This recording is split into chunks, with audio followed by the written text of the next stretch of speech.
I'm here to remind you all today that a team that plays with confidence wins over a team that plays with egos. And football has a way of humbling whoever forgets that.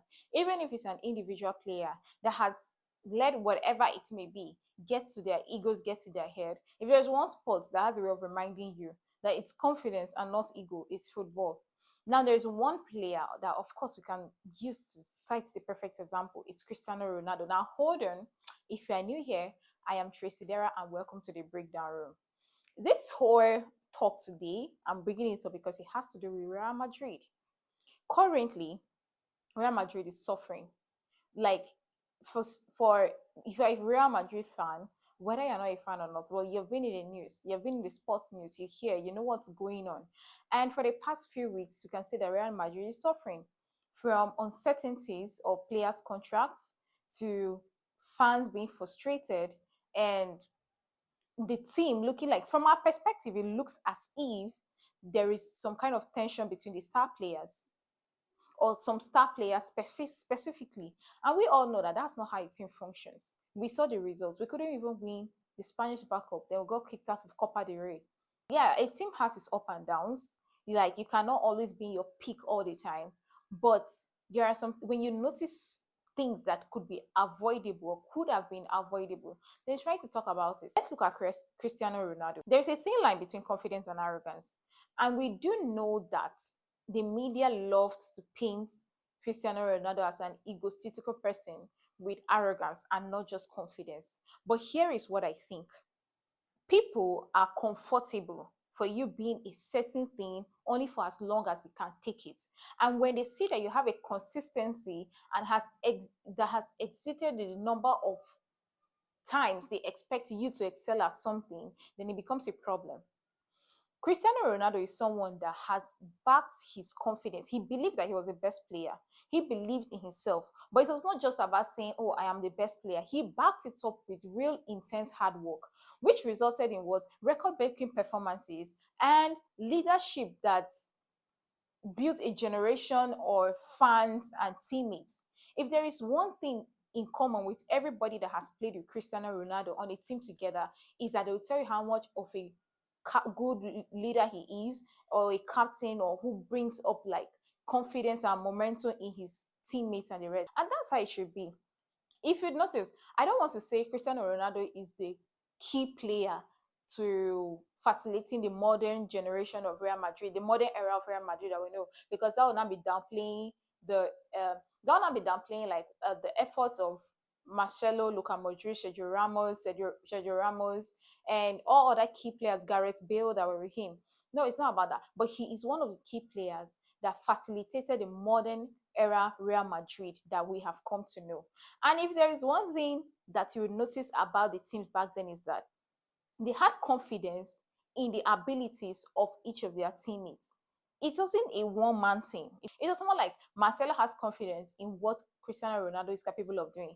As good as Cristiano Ronaldo was, he had confidence in what Luka Modric can bring to the table. Luka Modric had confidence in what Sergio Ramos can do as a defender. So you see that, for me, a team with flexibility, a team with good fluidity on the pitch, a team that, like, you can see them integrate with each other and flow so perfectly. Why? Is because they have confidence in what the other person is capable of doing without feeling bad that the other person is overshadowing their own talent, or without it affecting their ego or pride as a player. No. So we can see that a team that plays with confidence in each other's abilities and what they can do or what they can bring to the table wins over a team that plays with egos. Because it is not about individuality. And I can't say too much because the current state of the Real Madrid now is just hearsay. We can't say for sure that a good source has come out to confirm and say, oh, Vinicius is this, Kylian Mbappe is this, Jude Bellingham is this. But from our perspective, before the last match against Monaco, that was a good match, that was good play from Real Madrid.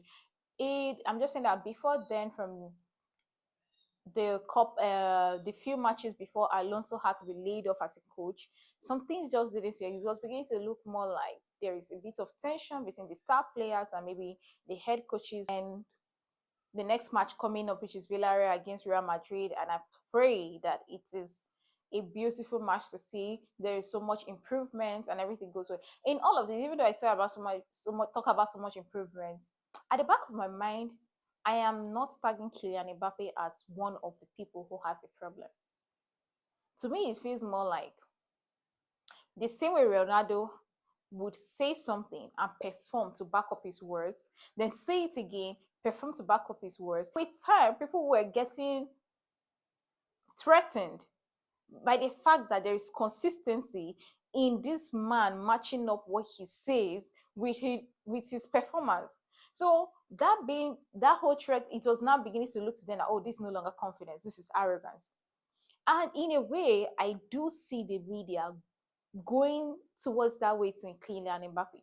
Maybe Kylian Mbappe doesn't talk as much as Cristiano Ronaldo used to talk to the press and say some kind of stuff, but you can see that he is also keeping up with consistency in delivering a good performance. And some people may not like that. So, in other words, they're just looking for every minute opportunity to make him the bad guy that shows, oh, he doesn't have good sportsmanship, he has ego. It doesn't make sense. But all in all, what we are trying to hammer is the fact that they always play better when there is confidence amongst themselves and trust towards each of the players over playing with egos. Everyone's trying to show some kind of dominance and yeah, look at me, I'm the star player here, I'm the key player here. That's why it's called a team, not a singular project.